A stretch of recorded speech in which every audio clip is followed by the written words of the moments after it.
Assalamualaikum warahmatullahi wabarakatuh. Selamat berjumpa lagi mahasiswaku sekalian yang saya cintai dan yang saya banggakan. Alhamdulillah pada kesempatan kali ini kita bisa bertemu bermuajah. Kita akan bahas pada pembahasan kali ini kita akan bahas tentang masalah bagaimana memahami hadis Nabi. Ya, kemarin waktu yang lalu di pertemuan yang lalu kita membahas bagaimana memahami ayat Quran. Sekarang bagaimana memahami hadis Nabi. Dalam buku Yusuf Qaradawi dikatakan kaifa nata'ammal ma'al Quran was sunnah. Bagaimana kita mengamalkan ayat Al-Quran dan As-Sunnah. Tentunya ketika pertanyaan itu dijawab, maka sebetulnya perlu namanya metode untuk memahami Al-Quran, metode untuk memahami hadis. Maka sekarang kita akan bahas tentang bagaimana memahami hadis Nabi supaya hadis itu bisa diamalkan dalam kehidupan kita sehari-hari. Nah, tidak jauh berbeda dengan pembahasan masalah memahami ayat Al-Quran. Cuman ini teksnya adalah teks hadis Nabi. Kalau kemarin adalah ayat Allah, ya kalamullah ayat Quran. Sekarang yang menjadi objek kajiannya adalah hadis Nabi.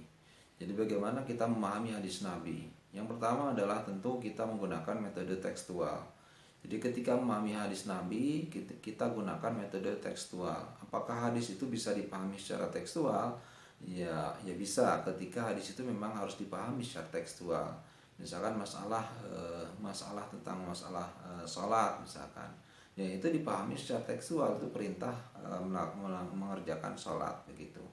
Nah ini adalah maksudnya adalah memahami memahami hadis Nabi secara tekstual, ya itu seperti Al-Quran di situ aqimus sholat, misalkan di dalam hadis Nabi juga seperti itu, shollu kama ra'aitumuni usolli, sholatlah kamu seperti melihat sholatku. Ini dipahami secara tekstual. Kita harus melihat sholat yang dicontohkan oleh Nabiullah Muhammad SAW, ya melihat makna tersuratnya. Nah yang kedua adalah makna yang tersirat, ya makna kontekstual. Jadi bagaimana memahami hadis Nabi itu dilihat dari makna kontekstualnya. Apakah hadis Nabi itu hanya berlaku pada masa dulu, tetapi tidak berlaku pada masa sekarang? Maka di sini yang lebih banyak sebetulnya dipahami hadis Nabi itu di samping juga tekstual, juga kontekstual. Contohnya misalkan bagaimana kita memahami tentang larangan larangan seorang perempuan kemudian keluar rumah. Dia dilarang keluar rumah kecuali bersama mahramnya. Ini kan pemahaman yang kemudian perlu kemudian dikaji, tidak hanya secara tekstual tapi secara kontekstual. Kalau mana tekstualnya ini adalah memang larangan seorang perempuan dilarang keluar rumah, ya, kecuali bersama ibunya, ayahnya, kemudian adiknya begitu. Nah, kalau itu dipahami secara tekstual, berarti larangan itu berarti seorang perempuan itu tidak boleh keluar rumah. Ya, sekarang kalau kontekstualkan pada masa sekarang, larangan itu apakah berlaku apa tidak begitu. Nah, dalam kondisi apa ketika seorang perempuan itu dilarang keluar rumah? Ya, mungkin kondisinya pada saat keadaan tidak aman, ya banyak kemudian mungkin para pemuda atau hidung belang yang kemudian memanfaatkan kesempatan itu sehingga kemudian perempuan menjadi teraniaya begitu. Dalam kondisi sekarang, ya jangan begitu. Pada masa Rasulullah saja seorang perempuan Aisyah begitu, itu juga meriwayatkan hadis dan itu juga berinteraksi dengan para sahabat begitu. Nah ini yang kemudian perlu dipahami secara kontekstual. Pada masa sekarang larangan itu menjadi kemudian dipahami bahwa itu dalam keadaan kondisi tidak aman. Nah, dalam keadaan kondisi tidak aman, maka disinilah kemudian seorang perempuan harus didampingi oleh mahramnya. Nah,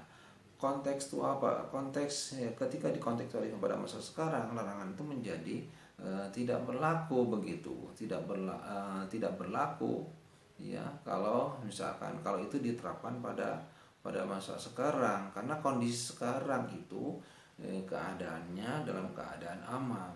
Kalau itu dipahami, diterapkan, maka tidak boleh dong seorang mahasiswa misalkan ke luar negeri sekolah, atau seorang ayah kemudian menyalahkan anaknya dari Jawa Tengah ke Jogja begitu, ya dia belajar begitu. Nah, dalam kondisi begitu kan ada kemudian kekhususan. Maka kalau seperti itu dibolehkan, ya penting tujuannya adalah tujuan untuk kebaikan, ya. Kecuali mungkin tujuannya untuk kemudian melakukan kemaksiatan, kemudian untuk melakukan sesuatu yang dilarang oleh Allah, ya dilarang oleh Allah, tentunya itu memang tidak boleh begitu. Nah, ini kan perlu dipahami secara kontekstual, konteksnya pada masa sekarang, pada masa Nabi dan pada masa sekarang. Maka la tusafir al mar'ah ila ma'azi mahromin itu konteksnya dalam keadaan tidak aman. Nah, disinilah kemudian maka memahami ayat Quran itu juga sesuaikan dengan petunjuk ayat Al-Quran. Nah, di samping itu juga memahami ayat Al-Quran, juga melihat hadis-hadis yang kelihatan bertentangan, bagaimana cara melakukannya. Nah, cara melakukannya, melihat hadis yang kelihatan bertentangan, padahal sebetulnya tidak bertentangan. Mana mungkin hadis itu kemudian bertentangan dengan satu sisi dengan satu sisi lain. Sebenarnya yang pertama adalah caranya adalah melakukan jamu wa taufik. Jadi mengkompromikan, ya, mencari kemudian jalan keluarnya. Apakah hadis itu bertentangan apa tidak? Yang kedua, kalau tidak bisa diselesaikan dengan jamu wa taufik, yang kedua dengan cari nasah dan mansuhnya. Nasih dan mansuhnya. Mana yang menghapus dan mana yang dihapus, mana yang hadis yang datang belakangan, mana hadis yang datang duluan. Maka disinilah kalau itu bisa diketahui, maka itu bisa diselesaikan. Kalau itu tidak bisa, maka dilakukan dengan cara tarjih, mencari hadis mana yang hadis yang lebih kuat, yang lebih kuat, ya. Kemudian kalau tidak bisa, ya ditawakufkan, ya. Tawakuf sementara sampai kemudian menemukan dalil yang bisa memberikan solusi terhadap hadis tertentu itu, hadis yang bertentangan itu. Nah, disinilah kemudian pentingnya kita untuk mengetahui bagaimana kemudian kita memahami hadis. Seperti misalkan larangan tentang masalah ziarah kubur. Nah, dulu kemudian Nabi melarang tentang ziarah kubur. Nah, sekarang diperbolehkan. Kuntu nahaytukum an ziyaratil kubur al-ana fazuruha fa innaha tudzakirul akhirah. Jadi dulu aku melarang tentang ziarah kubur. Nah, sekarang dibolehkan karena itu bisa mengingat akhirat begitu, atau kematian. Nah, ini kan menunjukkan bahwa larangan itu terhapus. Ini jangan dengan cara yang nasih tadi. Jadi ada hadis yang datang duluan, ada hadis yang datang belakangan. Maka hadis yang datang duluan ini dihapus oleh hadis yang datang belakangan tadi. Nah, ini contoh tentang ziarah kubur. Maka ziarah kubur dalam konteks sekarang menjadi boleh dengan syarat, dengan tujuan bahwa ziarah kubur itu untuk kemudian mengingat kepada kematian dengan tujuan yang baik, bukan untuk meminta-minta kepada orang yang sudah mati begitu. Nah, disinilah kemudian pentingnya kita memahami hadis Nabi. Maka dalam keadaan seperti ini, maka hadis Nabi menjadi sangat penting, tetapi juga harus melihat sebab wurudnya, sebab datangnya hadis tadi.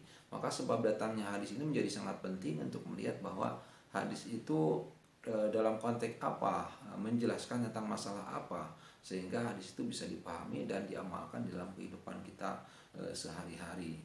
Nah, dalam hadis Nabi itu banyak sebetulnya pemahaman yang kemudian tidak bisa dipahami secara tekstual, ya, tapi harus dipahami secara kontekstual. Misalkan hadis yang kemudian kita dilarang pada masa Rasulullah itu menyimpan daging kurban lebih dari 3 hari. Kemudian ada hadis yang membolehkan. Maka sebetulnya dalam masalah ini perlu kita lebih banyak mengkaji tentang hadis-hadis itu, ya, terutama yang kemudian kita fokuskan secara tematis, ya, secara tematis. Seperti kemudian kita misalkan contoh tentang larangan menyimpan daging hewan kurban lebih dari lebih dari 3 hari. Kita kumpulkan hadis itu, kemudian kita cari sebab wurudnya, sebab datangnya, kemudian kita cari pemahaman kitab syarah hadis. Ya, kitab syarah hadis ini kan banyak itu. Ada Fathul Bari, kemudian Tuhfatul Ahwadi.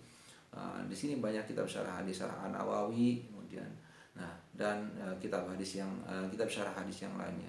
Tujuannya apa? Tujuannya kita untuk mengetahui bagaimana sebetulnya hadis itu dipahami secara tekstual dan kontekstual. Maka penting pendekatan kitab syarah itu menjadi sangat penting untuk memahami hadis Nabi. Tidak hanya kemudian menggunakan akal semata begitu. Maka pendapat ulama hadis menjadi sangat sangat penting untuk dipahami itu. Ya, kemudian ketika misalkan tidak ada sabab wurudnya, sama dengan pemahaman ayat Quran. Jadi kita cari pendekatan yang lebih banyak dipakai, pendekatan historis. Sosiologi historis itu untuk melihat gejala sosial yang terjadi di masa silam dan bagaimana kemudian konteksnya pada masa sekarang.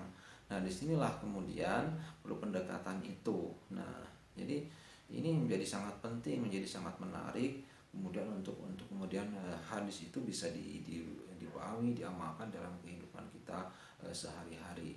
Maka oleh karena itu pemahaman hadis Nabi itu perlu kemudian metode yang kemudian bagus, metode yang baik. Ya, seperti misalkan masalah jihad saja. Masalah jihad ini sesuatu yang kemudian lebih di dalam Al-Quran lebih banyak dipahami tentang masalah kita, ya. Jihad itu lebih kepada perang, tapi dipahami dalam hadis Nabi tentang jihad itu tidak hanya perang, tapi juga menuntut ilmu, juga bagian dari jihad. Maka ini sebetulnya pemahaman hadis Nabi itu tentunya kita kembali kepada setiap individunya. Jadi bagaimana kemudian setiap orang itu kemudian dia harus lebih banyak membaca literatur hadis itu, tidak hanya kemudian Sahih Bukhari Muslim, tapi juga hadis-hadis yang lain. Tentunya paling tidak derajatnya adalah hasan negoirihi, yaitu yang bisa dipakai untuk dijadikan sebagai hujah argumentasi kita dalam mengamalkan hadis Nabi di dalam kehidupan kita sehari-hari. Setelah hadis itu dipahami maknanya, dipahami dengan berbagai macam pendekatan itu. Maka dalam studi hadis itu ada yang disebut dengan studi kritik hadis, ya, untuk melihat bagaimana kualitas hadisnya, dan juga studi ma'anil hadis untuk melihat pemaknaan hadis, bagaimana hadis itu dipahami, dimaknai, ya, dimengerti, kemudian diamalkan di dalam kehidupan kita sehari-hari.